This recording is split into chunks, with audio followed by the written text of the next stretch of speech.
and as and when the developer will complete their own work, he will check in their code to the GitHub repository.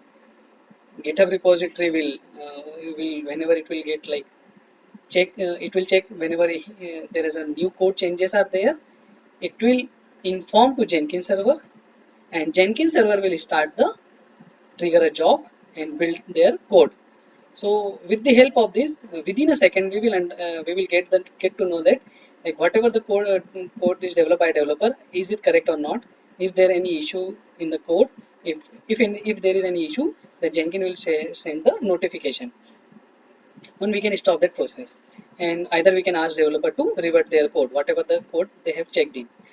So this is how it will work. So let's start with our new lab. In our new lab, I'm using the AWS EC2 instance, where I have configured two Linux machine, where one of the machine I have configured with the Jenkins server, and second one is for the developer. So here we will check how developer will work, and he will whenever he will check in the code, it should get reflect into a repository. So first of all, we will go and see the our Jenkins machine. Okay, so let's see. So here my URL, my public URL, I am putting it into a URI. I am just trying to log in. Okay, something is wrong. Oh, okay, so http, let me go back, 800. So this is my Jenkins machine which is available. Here I already configured two jobs. This is I just configured before this lab to demonstrate you how it is working. So let's see how to configure the job first, and then we will go for the repository and configure our Jenkins with the GitHub repository. So here here you just put the description of your project, what kind of projects you have. Whenever you will create a new job, you like let go and see here. So create a new job, give the job name, choose the freestyle project. Right now I'm just using the freestyle project where I can make lots of any kind of changes, but we can use the pipeline also, and the multiple pipeline also, multi-branch pipeline. So in the later session, I will tell you how the pipeline will work and how multi-branch pipeline will work.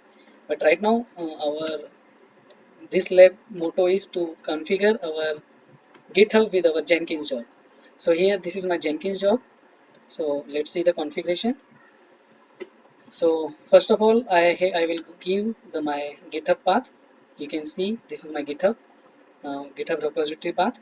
So how I will get this? So here I will just copy and paste it here. Right now this is my public repository, so I am not putting any credential here. But if it is your private repository, then you have to use the credential. My if my I have a branch, then I have to put my branch name. Otherwise, I have to make it as a blank. So here you can see the my branch name. My branch name is main branch. So I have put my branch name here. If you don't know the branch name, then you can just make it as a blank. Okay. So now your source is configured. Now, whenever the source is commit or whatever the action is performed in your code, that build trigger should be start. So right now I have used the very basic HTML page. So there are 5 type of triggers are available in a Jenkins. So let's see one by one. So this trigger will work remotely when you are running via script. For example, if you have any script and you have checked in that script into your GitHub repository, so whatever the steps are written in that script, it will that trigger will execute with the help of this script. Okay. Build after other projects are built. So you have a multiple projects where the dependencies are there. So we will use these, we will choose these options. So that build will process in a consistent manner, where the dependent, or we can say the main project will build first, and all the other dependent project will build after that. Now it's a build periodically. Okay, you can go here and you can click on this question mark, you will get all these detail whatever I'm saying. So for your understanding, you can get all the you can read all these details, and you will get a better understanding of the these options. Build periodically. So build periodically, if you want to build in every 5 seconds, every 10 seconds, every day, every minute, then you have to go and use these options. Okay, so in build periodically, you will just put like you will mention like when it should get trigger. Okay, so this is how it will work. Now poll SCM. So here again you will choose like what are the options are available. Whenever you will check in the code, and after that what when it should get triggered. So on the poll basis that SCM will work. So configure Jenkins to the poll changes in SCM. This is going to be expensive creation for, as every polling requires Jenkins to scan the entire workspace and verify it with the server. So considering like set up a push trigger, so just like this. So mostly like we are configuring that GitHub. If GitHub is there, so we will choose the GitHub. Okay, like periodically how it will work. So as I said, like you have to choose minute, hour. So each star have their own meaning. Okay, so you have to push 5 star. It means continuously it should build. But if you replace this star with h divided by 15, so in every hour 4 times it should execute, build the process. Whatever the build like code you checked in or not, but it will go to that GitHub path and pull the code and start building. So here I am choosing the GitHub hook trigger. GitHub hook trigger, it means I have to create one webhook, which webhook told my Jenkins like something is got changes and something, some new changes are coming to a repository. Let's start build. So this is how this work. So I'm choosing these options and I'm just applying it. There is no other changes I have done. I am just simply taking a one HTML page example for this is because this is our first laboratory. So I'm just trying to give you a very basic knowledge of how this Jenkins job work. So let's apply and save. So now your jobs, your setup is done. Now your configuration is done at your end. Now let's go to the repository.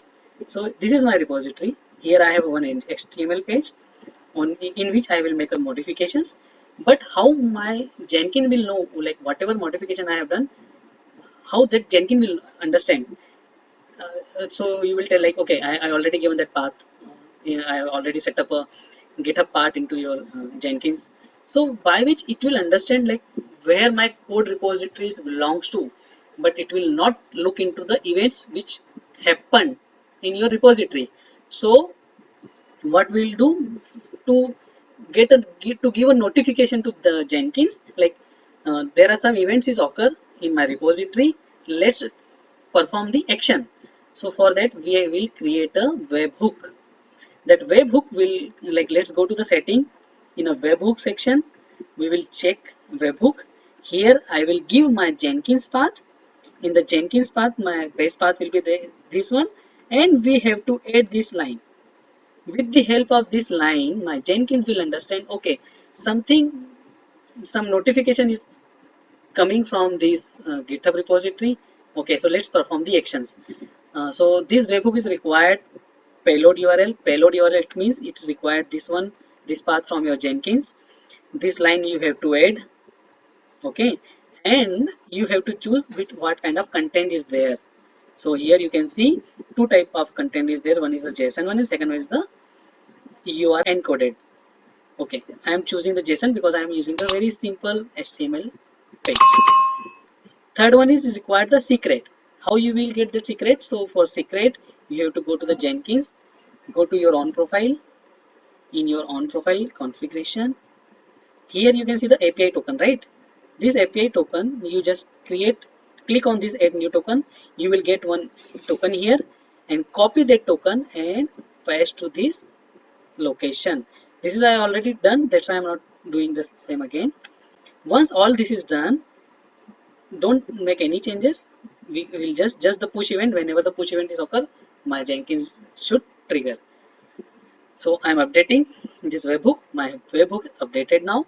Now this is my dashboard. I am going here. This is my job.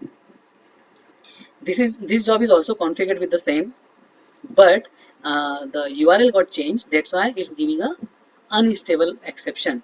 Okay, so now let me create a build. But before creating a build, let's go to the user machine.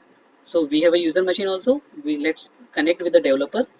So this is my developer machine, and this is my developer machine address. I am going to launch a putty. With the help of putty, I will log into the user machine. So I am putting this path, giving a credential. Okay, let me make some changes in my ID. So here I will give a. I'm asking for the authentication. This is authentication. I am giving my private key, private putty key, which is already created. Maybe you know in my previous video I already shared this all these details. So now I am connecting with the user machine, user developer machine. When I logged in, go to the root path. Okay, so you can see the test app. This test app is belongs to my GitHub repository. Okay, it means I already have that repository on my user machine. Okay, so let's go to the test tab directory. You can see index.html file is there. I am I am taking the latest code from the repository, so I am pulling git pull. Okay, so your local changes to the following files would be overwritten by merge. Okay, that's fine, I'm okay with that. Okay, so what I will do, let I just remove this file from the folder and will take pull again. So uh, what I will do, I will just go and delete my index.html because I'm not doing, I don't have anything there. Okay, maybe I'm putting something wrong. Remove index.html. Yes, now ls. Okay, no file is there. Now I'm git pull. So I got a one file. Great. Git status. So git status will say like I have removed one file. I have got a one new file with the changes, and my working tree is clean. Let me let me check the file vim index.html. So you can see the code. Okay,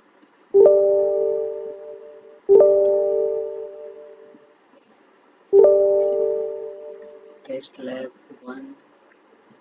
I'm just okay, sorry. Okay, so you can see I have file with me. Git add, yes, git status. Okay, git commit and new line added. Okay, so when I commit it, okay, let me commit. My commit is there. Okay, I did not push it till now. So you can see here. Let's go to this workspace.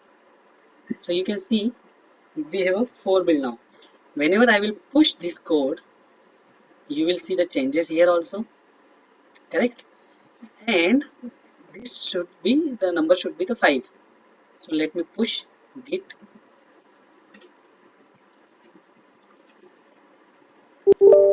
push. Okay, okay, okay. My push is there. Let's go to the Jenkins. You can see as and when I checked in my code, it get started the same time within a second only. So this is how we can configure our repository, and you can see everything is fine. I will go and check the console output. So new line added in the commit message, you got it right. I done it from the user machine. You can see here with the help of user machine, whenever I commit my code, I got all the changes are reflected here. You can see, yeah, you can see the difference also. With the help of this code, I have added these 2 lines. Previously it was only one. So this is how we can configure our git repository with the Jenkins, and it will work on a real time. as and when the